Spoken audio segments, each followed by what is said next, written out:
Assalamualaikum warahmatullahi wabarakatuh. Waalaikumsalam. Selamat malam para pemirsa di mana saja berada.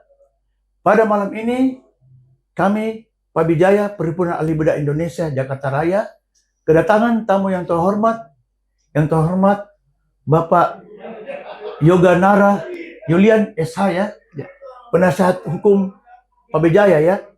Kita akan berbincang-bincang dan membuat suatu sosialisasi tentang keputusan Mahkamah Konstitusi nomor 111 dan 182 tahun 2024 ya. Betul. Terima kasih Pak Yoga sudah datang. Nah, Sama. yang terhormat Pak Yoga, Ya. dalam keputusan ini bagaimana kita membaca hasil putusan itu dari segi atau pandangan seorang ahli hukum? Karena banyak tafsiran-tafsiran yang agak bias ya, dan multitafsir dalam putusan ini.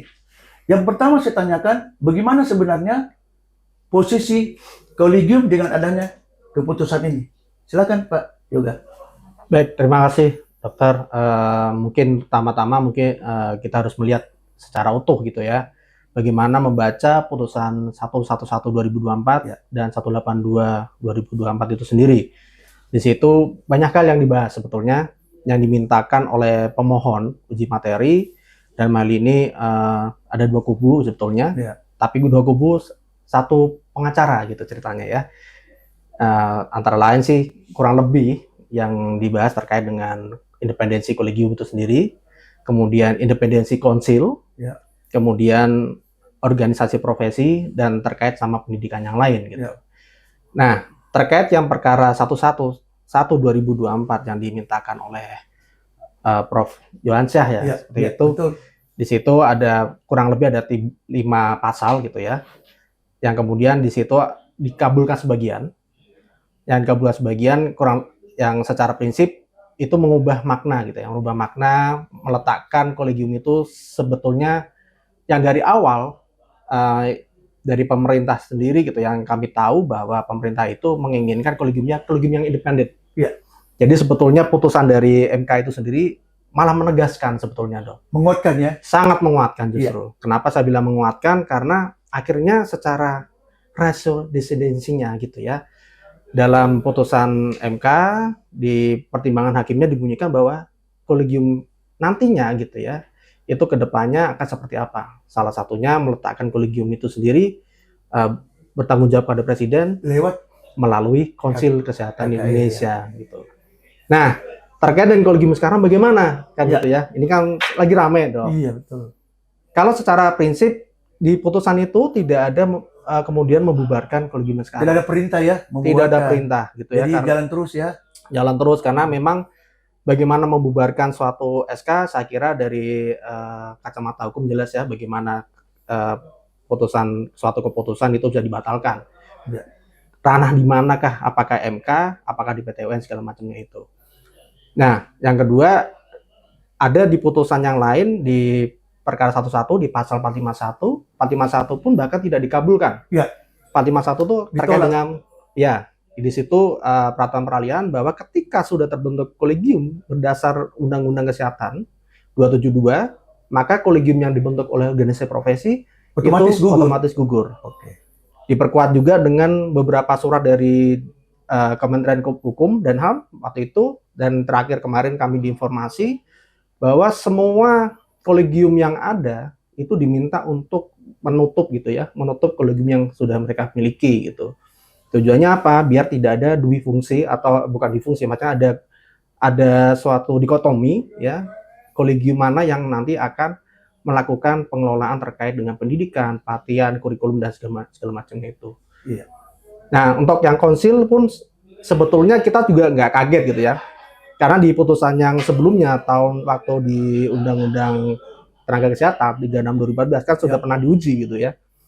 Ketika meletakkan konsil kedokteran di bawah KTKI, kemudian diuji, dan akhirnya tetap KKI itu independen, langsung dibawa presiden. Dan hari ini terulang kembali gitu. Ya, kolegium adalah anggota dari KKI. Nah, betul. Nah, sekarang penegasannya adalah kolegium itu di putusan MK sendiri di pasal 1 angka 26 Ditegaskan juga di situ bahwa kolegium itu merupakan unsur keanggotaan konsil. Oke. Dia bertanggung jawab kepada presiden lewat KKI. Lewat KKI nantinya. Iya. Jadi terkait hal ini, kolegium yang sekarang ini yang memang sebenarnya dibentuk oleh perhimpunannya sekelompok ahli yang kemudian diresmikan oleh Kementerian Kesehatan ya. Betul. Jadi ini sebenarnya sudah sesuai aturan sebenarnya ya. Iya. Jadi yang saya tanyakan adalah kan banyak yang rame-rame ini berbicara tentang independensi. Sebenarnya independensi kolegium itu seperti apa? Kalau semangatnya waktu penyusunan undang-undang itu sendiri yang kami ikuti, Ya. Prinsipnya independensi itu terkait dengan tugas dan wewenangnya. Gitu ya. Artinya ketika kolegium dalam undang-undang dan PP 28 2024 pelaksanaan dari undang-undang 17 itu kan sudah dijelaskan tugas, fungsi dan wewenangnya apa gitu ya. Itulah yang tidak boleh dicampuri oleh siapapun. Ya memang kemarin ada pembahasan itu kan ada tuh frasa bahwa menyesuaikan dengan kebijakan menteri. Maksudnya itu bukan untuk mencampuri itu, tapi lebih kepada fungsi dari tugas dan fungsi ini harus paling tidak sejalan. Ya. Karena menteri sebagai pemegang kekuasaan eksekutif untuk bidang kesehatan sesuai dengan undang-undang Kementerian Negara gitu ya. Itu punya kewenangan untuk menyesuaikan dengan kebutuhan kesehatan yang ada di Indonesia. Ya. Kolegium setidak-tidaknya gitu sesuai dengan fungsi dan tugasnya itu paling tidak harus sejalan. Bukan berarti kewenangannya terus diambil, tidak dong. Ya. Secara keilmuan tetap semua diserahkan kepada kolegium. Ya. Jalankan sesuai dengan tugas dan fungsi dan perannya tanpa ada boleh campur tangan dari pihak eksternal bahkan pemerintah sekalipun, karena pemerintah dan ilmu ini dua hal yang berbeda. Ya. Itu yang sebetulnya sudah dijalankan, cuman sepertinya dari majelis punya pandangan lain dan menempatkan bahwa ketika istilah kelengkapan konsil ini dianggap sebagai subordinat. Ya, jadi harus jadi bagian anggota ya, jadi otomatis kolegium adalah anggota dari KKI. Ya, itu nanti pun tetap akan jadi anggota KKI. Kenapa? Karena konsil sendiri juga bagian dari pemerintah, walaupun nanti ditetapkan sebagai oleh presiden, entah itu sebagai kepala negara atau kepala pemerintahan, karena memang kita presidensil kepala negara dan pemerintahan itu sama, ya tetap konsil dan kolegium itu bagian dari pemerintah. Gitu. Itu nanti yang kedepannya akan tetap sebetulnya akan sama saja gitu, tidak akan ada perubahan. Gitu. Ya, jadi independensi kan memang ada dua ya, ada yang melekat langsung sifatnya independensi mandiri ya tanpa diatur oleh pemerintah, tapi kolegium adalah dia tergantung fungsinya. Jadi independensi menurut fungsi otomatis koridor pemerintah tetap ada di dalamnya. Tentang ada yang hubung-hubungkan dengan hospital base. Hospital base, oke. Kenapa tuh dok? Itu kan hospital base kan tadi disebutkan bahwa itu tetap jalan kan bersamaan dengan university base. Kan tidak ada juga perintah untuk menghentikan itu ya kan? Nggak ada sama sekali dok. Jadi pasal yang diuji kebetulan tidak ada kaitannya dengan pasal terkait hospital base gitu. Kalau di hospital base itu kan di pasal 187 dan di 209 yang diuji dari 111 maupun 182 tidak ada gitu. Kemudian ada tentang organisasi profesi yang akan dibentuk oleh Menko. Ya, Menko. Itu? Coba jelaskan. Kalau organisasi profesi oleh Menko ini nanti ke depannya mungkin gabungan ya. Mungkin seperti gabungan. Tenaga medis dan tenaga kesehatan digabung jadi satu. Satu rumah besar. Nah, penafsiran ini tergantung dari nanti si Menko sendiri dan tim perumusnya gitu ya. Itu nanti akan kerjasama dengan Kemenkes. Nanti akan melihat tuh ya, kira-kira rumah besar yang dimaksud dalam putusan MK ini apa? Apakah semua tenaga medis tenaga kesehatan jadi satu rumah besar saja, atau satu jenis tenaga medis atau tenaga kesehatan ini cukup satu? Ya. Jadi kayak sekarang kan ada yang dualisme ya. Ada A dan B gitu ya. Satu misalkan profesi apa gitu ya. Itu mungkin akan dipilih satu.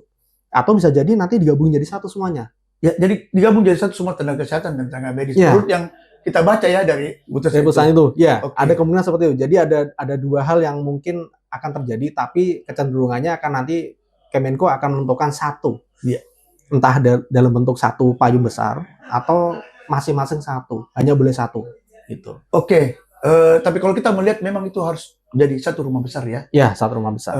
Jadi konkretnya kolegium itu tidak ada perubahannya, tetap jalan. Kolegium tetap jalan Oke. karena kalau itu sampai berhenti, saya kira ini padahal masih sudah pendidikan sudah jalan, Iya. terus ujian juga sudah jalan. Kalau itu sampai berhenti sama sekali, padahal untuk yang kolegiumnya OP, mohon maaf gitu sudah untuk dibubarkan, maka fungsi kolegium ini akan hilang gitu. Siapa akan mengendalikan gitu? Iya.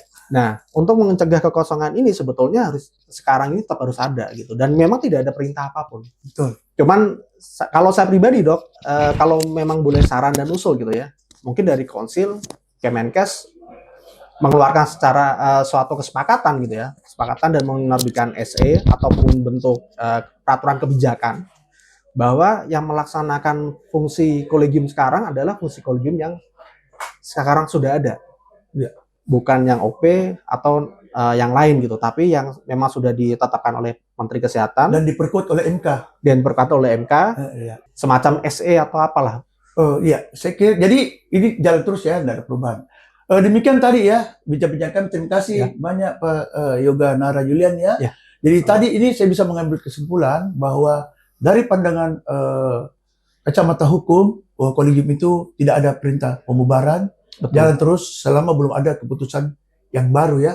Ya. Kemudian itu hospital base tidak ada hubungannya, tetap jalan, dan independensi masih tetap terjamin, dan intinya kolegium adalah otomatis anggota daripada KKI Ya. yang bertanggung jawab langsung Kepada dengan Presiden. Presiden. Terima kasih Pak Yoga Nara Julian ya. Sama-sama, Dok. Terima kasih. Sukses selalu Dok.